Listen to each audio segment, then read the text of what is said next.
attend que je sois belle et parfaite. Et vous vous sentez dans l'obligation de plaire à tout le monde? À chaque seconde.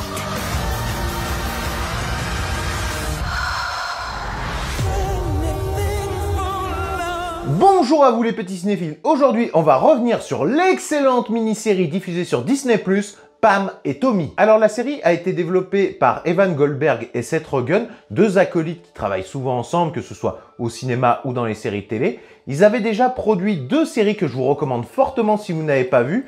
Ce sont les séries Preacher et Future Man. Au casting, on retrouve bien évidemment Seth Rogen, l'acteur Sebastian Stan et Lily James. Et alors, de quoi ça parle? En 1995, l'actrice Pamela Anderson et le batteur Tommy Lee se marient seulement 4 jours après leur rencontre et deviennent rapidement le couple le plus sulfureux d'Hollywood. Ils vont faire réaménager leur villa par un menuisier appelé Rand Gauthier qui se fera malmener par Tommy Lee et qui ne le paiera même pas. Pour se venger, Rand va aller cambrioler le coffre de Tommy et découvrir la fameuse sextape qui va devenir le premier scandale d'internet. Et j'adore ce format de mini-série où tu peux simplement raconter une histoire, développer tes personnages sans être obligé de disséminer des intrigues secondaires pour pouvoir les développer dans des prochaines saisons. J'avoue que cette série m'a permis de voir Pamela Anderson sous un nouvel angle. Moi j'étais persuadé qu'en fait c'était le couple qui avait diffusé volontairement leur sextape pour internet pour se faire un gros coup de pub. Et je ne me rappelais pas que ça avait autant fait le tour du monde. Et j'ai trouvé la série vraiment très bien écrite. Au début, tu t'attends justement à un délire à la Seth Rogen où il y a de la drogue, du sexe avec un couple de stars déjantés, ce qui est un peu le cas dans les 2 premiers épisodes. T'as quand même un perso qui parle à sa tub et sa tub lui répond. Mais au fil des épisodes, tu vois justement que les personnages sont vraiment bien écrits et tu ne les vois plus du tout du même œil. Et je pense notamment au personnage de Pamela. Au début, tu te dis justement que c'est une godisse juste bonne à courir en bikini sur une plage, mais au fil des épisodes, tu te rends compte que justement c'est une femme vraiment gentille, très touchante et en fait qui lutte au quotidien pour imposer sa légitimité en tant qu'actrice et surtout en tant que femme. Cette série dénonce pas mal la condition de la femme dans notre société. Par exemple, Pamela avait posé pour Playboy, ce qui a eu tendance à la cataloguer et à la discréditer, mais surtout avec la sextape, tout le monde l'a pris pour une prostituée, alors que Tommy Lee était un héros. Ce qui renvoie évidemment au cliché de l'homme qui se tape plein de nanas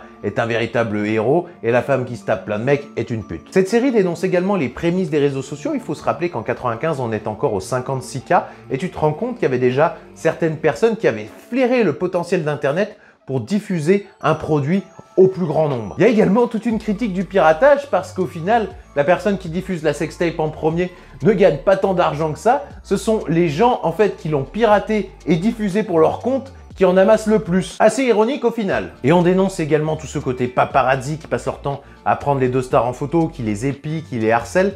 Et tu te rends compte qu'à l'époque, en fait, la presse n'était pas aussi férue de sensationnel parce qu'au début, justement, cette histoire de sextape n'intéresse quasiment aucun média sérieux. On a un très bon travail de reconstitution, on se croit vraiment dans les années 90, que ce soit par les costumes, par l'ambiance, et je dois dire que ça fait du bien de se retrouver à cette époque, avant les années 2000 et avant que tout bascule. Et la BO est vraiment top. Côté acting, je dois dire que j'ai plutôt bien apprécié voir Seth Rogen dans un registre un peu différent de ce qu'il fait d'habitude, mais la surprise vient surtout des 2 acteurs incarnant les personnages de Pam et Tommy. Déjà, Sebastian Stan, je l'ai trouvé hyper convaincant en Tommy Lee, et j'ai vraiment l'impression qu'il s'est amusé à jouer cette rockstar complètement déjanté, complètement en roue libre. Moi, j'ai trouvé beaucoup plus convaincant que dans le MCU, et je pense que s'il continue un peu dans cette voie, il va être vraiment un acteur qu'il va falloir suivre de très près. Et Lily James était vraiment saisissante dans le rôle de Pamela Anderson, tantôt drôle, tantôt émouvante. Alors on sait qu'elle est recouverte de maquillage et de prothèses,